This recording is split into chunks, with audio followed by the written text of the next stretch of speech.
Já imaginou ligar a TV, assistir de boas e do nada mesmo, ver alguém invadir a transmissão ao vivo? E eu não tô falando aqui de casos como o do Max Headroom, que é bem comentado na internet. Eu tô falando de casos onde a pessoa foi até a emissora, conseguiu invadir e conseguiu atrapalhar a transmissão, conseguiu invadir a transmissão, aparecer nela. No vídeo de hoje você verá casos bem bizarros de invasões em programas ao vivo que não deveriam ter acontecido. Com exceção de um caso que não foi ao vivo, mas foi bem chocante, teve até tiro.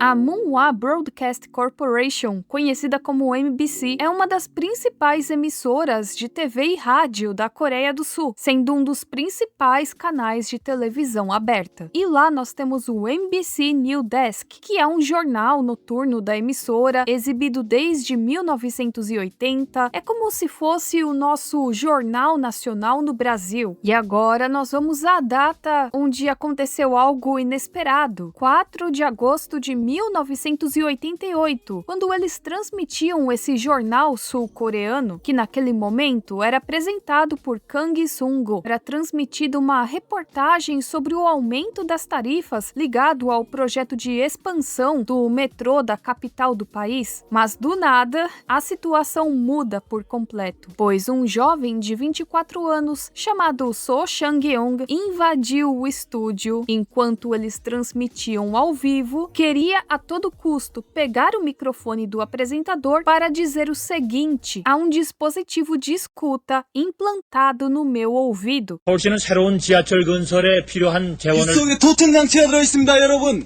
귓속에 도청 장치가 들어있습니다. 저는 갈로활동 135m 소창에 들어옵니다. Imagina que doido, né? Você tá assistindo e do nada uma situação como essa. Não deu outra. O jornal foi interrompido, mas esse momento ficou gravado na memória dos sul-coreanos. Quando eles viram que a coisa podia dar ruim, porque a pessoa não estava mentalmente estável para fazer o que ela fez, eles mudaram a transmissão para um outro jornal, exibindo uma outra reportagem para tentar reduzir os impactos do que tinha acontecido. Inclusive, o próprio jornalista depois se desculpou pelo incidente, mas agora vamos um pouco de contexto da situação. Claro que esse jovem que invadiu a emissora foi detido, parou na polícia. Segundo a investigação policial, ele pulou o muro dos fundos da emissora, isso por volta de umas 9 horas da noite, conseguiu pegar o elevador do primeiro até o quarto andar. No quarto andar, ele foi até uma parte onde tinha a escada de emergência, e assim ele conseguiu ter acesso até o quinto andar, aonde ele conseguiu entrar no estúdio que estava acontecendo a gravação desse jornal. E durante o interrogatório, ele também falava a mesma coisa. Eu tinha um dispositivo de escuta no meu ouvido direito e o ruído da vibração me causava muita dor. Não consegui tratamento no hospital, então fui à emissora reclamar. Algumas fontes dizem que, supostamente, ele sofria de esquizofrenia e que ele teria criado um delírio com essa situação, mas não tem muita coisa confirmando. Outras fontes dizem que ele já fez outras invasões parecidas, essa não tinha sido a primeira, tanto é que ele foi encaminhado para avaliação psiquiátrica depois desse acontecimento, né? Ele ainda explicou que essas dores teriam acontecido após um acidente anos antes e que isso também teria afetado o seu estado psicológico. O seu tímpano direito se rompeu e por conta disso ele escutava esse zumbido. 귓속에 도청 장치가 있습니다. 이비인후과에서 치료받는 과정에서 됐습니다. 왜 했어 왜? 저도 그것까지 잘 모르겠습니다. 너가 누군데? 근데 왜 들어왔어요? 잠깐 왜 들어왔나? 왜 들어왔어요, MBC? Sabemos que esse tipo de situação é bem complicada, eu sinto muito por tudo isso, mas não deixa de ser algo assim bizarro e até meio medonho para algumas pessoas. Vocês sabiam que tem até uma banda que o nome é baseado nesse caso? Se chama Wiretap My Ear, e talvez aqui quem acompanha bastante dorama, séries sul-coreanas, talvez se lembre de um momento que aconteceu na série Reply 1988, 1988, porque nela tem sim um episódio que faz referência a esse acontecimento. 총장씨가 들어있습니다, 여러분. 저는 가래봉동 136에 35번지에 사는 Talvez alguém aqui até conheça essa série, mas não sabia que foi baseada em um caso real. E pesquisando mais a respeito dessa emissora, eu encontrei um outro caso bem maluco, onde a situação saiu do controle. Em 1999, a MBC começou a exibir um programa documental chamado PD Note. E nesse episódio em específico, eles faziam uma crítica a J. Rock Lee. Bom, acho que é assim que fala o nome desse infeliz. Eu acho que infeliz até é pouco para ele. Ele fundou uma igreja em Seul, que era a Igreja Central Manmin, em 1982. Isso aqui para mim tá mais como uma seita, porque ele queria convencer as pessoas que ele possuía poderes, como o dom da cura divina e bênçãos materiais. Aliás, o próprio Conselho Cristão da Coreia declarou ele e a sua igreja como uma seita. Ele cometia aquele crime quando você pega uma pessoa à força, aquele tipo de agressão quando você quer pegar uma pessoa à força. Ele falava que Deus havia se manifestado apenas através da igreja central dele, com base no aparecimento de um arco-íris no céu da igreja. Ele tá morto desde 2023. Para quem não sabe, em 2018 ele foi preso por conta das agressões que ele cometeu com as mulheres. South Korea, because this pastor has been jailed for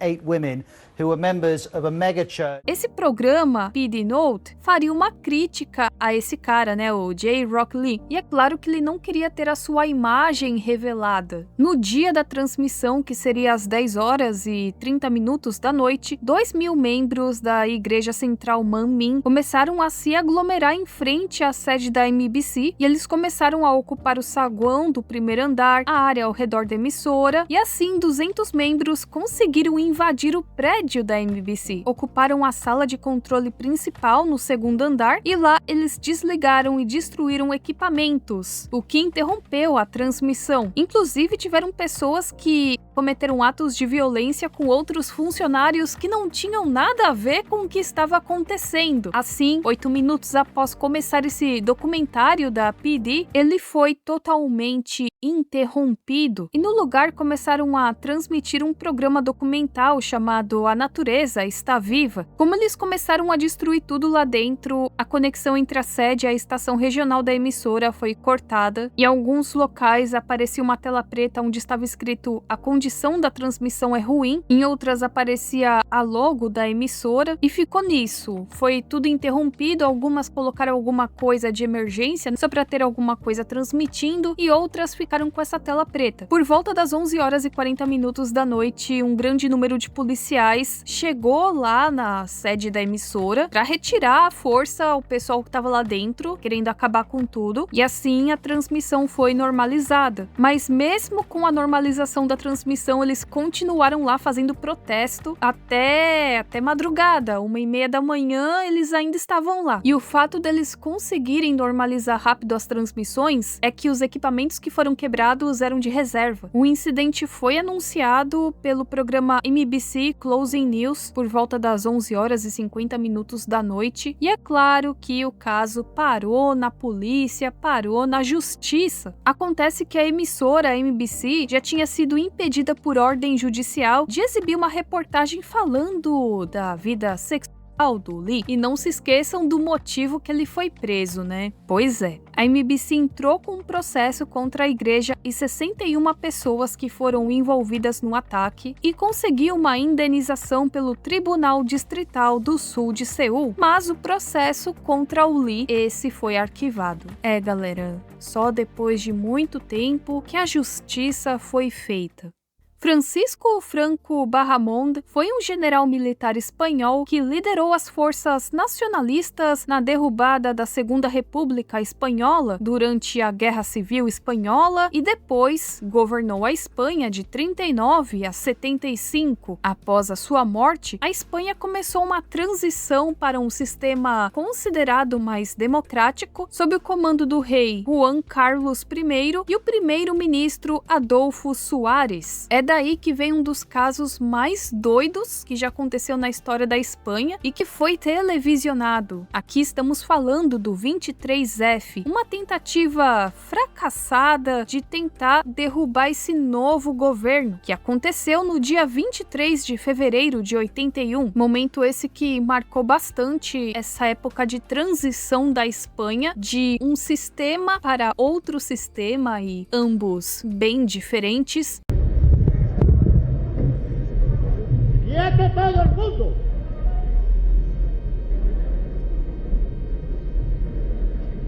No dia 23 de fevereiro de 81, durante uma votação de investidura do novo primeiro-ministro Leopoldo Calvo Sotelo, o tenente-coronel da Guarda Civil, Antônio Terreiro, invadiu o Congresso dos Deputados armado e manteve os parlamentares como reféns por cerca de 18 horas. E, gente, esse vídeo eu queria muito colocar para vocês, completo, da transmissão, porém, deu restrição de idade, então eu não vou poder colocar muita coisa. Você vai rever agora os momentos mais dramáticos da invasão que só hoje foram liberados pela televisão espanhola.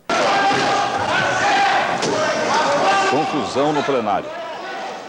Muitos tiros. Não só isso, algumas unidades militares tentaram tomar o controle em Valência e outras cidades, mas não deu certo. E esse é considerado um dos momentos mais marcantes da história da Espanha, que no final acabou com a intervenção do rei e não deu em nada. Eles não conseguiram o que queriam. Em um discurso televisionado, Juan Carlos I ordenou que as forças armadas permanecessem fiéis à Constituição e no final houve a rendição de todas essas pessoas que participaram desse momento, dessa invasão. E quanto a esse caso, mesmo sem estar ao vivo, as câmeras gravaram tudo, desde o início até a invasão, porque esse material depois seria transmitido em telejornais da Espanha. Porém, ninguém esperava que isso fosse acontecer. Então, diferente dos outros casos que eu citei para vocês, esse aqui não foi ao vivo, mas não deixa de ser uma invasão para uma gravação que seria exibida na TV. O Jogo da Vida foi um programa de TV apresentado pela Márcia Goldschmidt aos domingos. Também tinha uma época que era transmitido de segunda a sexta e era lá na Band, me lembro muito bem dele. Teve estreia em 2003 e foi exibido até 2005, onde mostravam histórias de amor, tinham jogos, entrevistas. Eles tinham aquelas histórias que a pessoa mandava carta e fazia uma simulação da história, lembra? Tinham também jogos, entrevistas, matérias. E agora vamos ao dia em que o programa parou por causa de uma pessoa que invadiu armada. De repente, um susto, um homem armado invade o palco. O que é isso? Eu vim aqui pedir ajuda.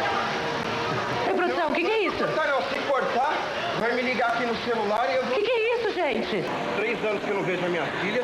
Nós vamos te ajudar, calma. Moacir, que naquela época era um vendedor de carros, estava procurando ajuda do programa há um tempo antes do ocorrido, meses antes. E ele queria que o Jogo da Vida ajudasse ele a se reconciliar com a sua esposa e assim reencontrar os seus filhos. Porém, ele recebeu uma resposta negativa do programa. Isso porque a esposa já não queria mais nada com ele. E assim eles não poderiam fazer muita coisa, já que a mulher não queria mais nada e disse que não, tá tudo acabado, não quero saber. Isso gerou uma raiva no homem, uma sensação de que ele deveria fazer algo para chamar atenção para que assim fosse ajudado, mas digamos que aqui, tomado pelo desespero, ele passou dos limites. O dia era 17 de outubro de 2004 e naquele momento a Márcia fazia uma entrevista com um cantor Vaguinho, quando do nada Moacir invade o estúdio do programa com uma calibre 38. Pois é, gente, ele conseguiu entrar na sede da emissora porque ele rendeu um vigilante e assim, às 5 horas e 40 minutos da tarde, lá estava ele, causando um dos momentos mais inusitados da televisão brasileira. Aparentemente ele estava bem nervoso, desesperado e queria a todo custo uma nova chance com a sua sua ex-esposa. O problema aqui é que ele começou a fazer ameaças com a sua arma. Ele dizia que iria atirar caso o programa saísse do ar. Com medo da situação, a Band deixou o programa ainda no ar por 6 minutos, porque vai que o cara realmente estivesse, sei lá, fora de si, em algum surto e acabasse baleando alguém. Então eles tiveram uma ideia. Eles interromperam o programa, continuaram a mostrar ele no monitor. E por um momento isso funcionou, mas logo ele percebeu que o programa estava fora do ar. E aí ele ficou nervoso. Você precisa de uma ajuda nossa? Durante 6 minutos, o jogo da vida segue sendo exibido. Depois é retirado do ar. Pô, louco. Não, eu quero que põe no ar.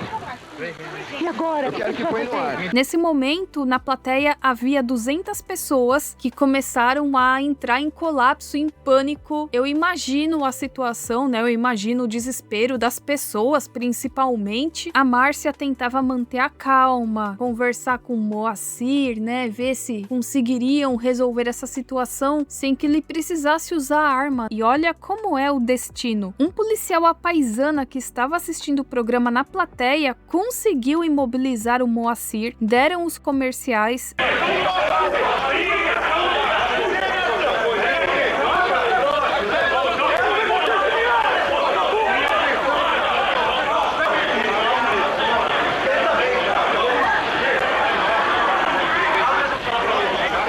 E após os comerciais, é claro que o programa não voltou ao ar. Na tela, nós tínhamos o jornalista Guilherme Bentana, que explicou para as pessoas que, por conta daquele incidente, o programa não voltaria ao ar naquele dia. E no lugar foi exibido o programa Vídeos Mais Incríveis. Moacir, claro, foi levado à polícia. Ele foi autuado em flagrante por porte ilegal de arma, porque a arma nem era dele, era de um amigo dele. Também foi indiciado por violação de domicílio, perturbação do serviço de telecomunicação e perigo de vida ou saúde. Ele foi condenado a 2 anos de prisão em regime aberto e multa de 1 salário mínimo, mas no final a sua pena foi transformada em prestação de serviços comunitários. E tem até uma matéria da Folha, onde eles fazem uma entrevista com a Márcia após esse acontecimento, e aqui nós temos mais algumas informações desse ocorrido. A Folha faz uma pergunta, falando se ela não achava que era uma brincadeira da produção. E ela disse que não, que isso não estava em script nenhum e que as pessoas nem deveriam brincar com uma situação dessa. Ela a princípio pensou que era alguém que estava atrás do Vaguinho, mas não. E o próprio cantor naquele momento achou que era uma brincadeira, que era algo do programa, tanto é que ele estava até rindo no início. Ela também fala que na ilha de edição falavam para ela sair do estúdio, ele poderia acabar com a vida dela, só que ela falou que quando ela tentava se afastar, ele chegava mais perto, e isso, claro, deixou ela com medo. Então ela teve uma ideia de voltar a atenção dele para a câmera, só que depois ele percebeu, como eu já comentei com vocês, e nessa hora ela disse que saiu do estúdio, a plateia também, que foi uma correria. Eu imagino que foi algo assim bem traumatizante para quem estava lá, inclusive para ela, e no final foi isso. O programa não parou de ser transmitido por causa desse incidente, continuou no ar até 2005. Depois eu lembro que a Márcia ganhou um outro programa, que eu também lembro que tinha aquelas simulações, que era sempre aquela mesma musiquinha. Em si com meu corpo,